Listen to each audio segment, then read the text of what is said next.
I want to take a minute or two here to discuss congressional intent, and I've got some notes in front of me because I want to be precise about this. It's not so much congressional intent as it is the Department's plans with respect to congressional intent that I want to get at. As I stated in my opening remarks, there's a very clear purpose behind the Every Student Succeeds Act. We all know we tried that top-down approach to K-12 education for years. It didn't work. Make matters worse, in my opinion, this administration spent a lot of time and energy dictating policy through conditional temporary waivers. I can't tell you how many times I had this discussion with Secretary Duncan about the nature of those. As it turns out, no one believed the status quo was working, and so Republicans and Democrats came together, House and Senate and administration, to pursue a fundamentally different approach. The basic intent behind that new approach is to reduce the federal role and restore state and local control. In working with an experienced and nonpartisan legislative counsel's office, we made the language in the law as clear as possible. For example, Section 1111 of the law protects the right of states to set their own academic standards. However, because of the Department's meddling in Common Core, the law also includes Section 8036.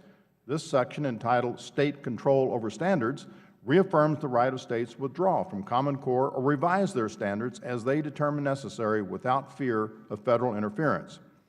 We understand implementing a new law is complicated business, and there will be areas with questions and uncertainty, but there should never be any question as to what Congress intended when it wrote the law.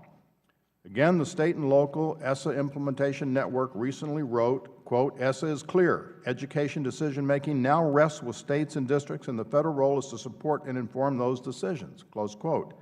In fact, I think it's clear that any honest observer would reach the same conclusion. Yet it appears for some that may not be the case. In an interview with Politico Pro last December, then Secretary Duncan was asked about provisions of the law narrowing the Secretary's authority. And this is part of the Secretary's response. He said, and the final thing is we have every ability to implement, to regulate the law. Philosophically, I agree with a bunch of this stuff. And candidly, our lawyers are much smarter than many of the folks who are working on this bill. There are some face-saving things you give up, some talking points that you give up, which we always do because we're focused on substance and we have every ability to implement. That's all I've ever wanted, close quote.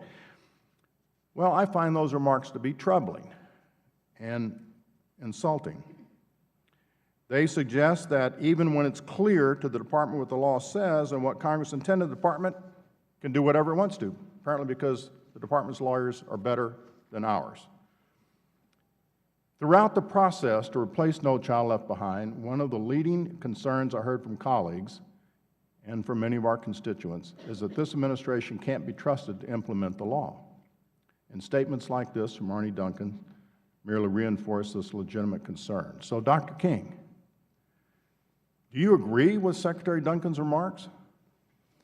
So let me first say that I'm deeply committed that the implementation of the law respects the ability of states and districts to make decisions about education within parameters that protect the civil rights of students with the goal of equity and excellence for all students.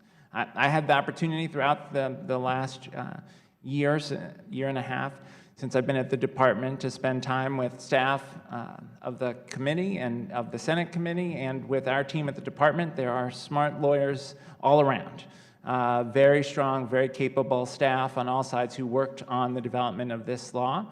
And you can trust that we will abide by the letter of the law as we move forward to do regulations, to provide guidance and technical assistance to states and districts. And our intent is to work together with you and to gather input from educators as we move forward. Well, I certainly hope that's the case. You're here and you're under oath, as we talked about before, and you just said that you intend to follow the letter of the law.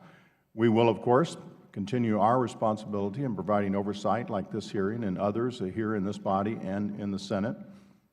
And you're right, there are good lawyers all around, but those good lawyers are supposed to get the language right to put the regulations in place that are consistent with the letter and intent of the law, not find ways around it, which was the implication of Secretary Duncan's remark.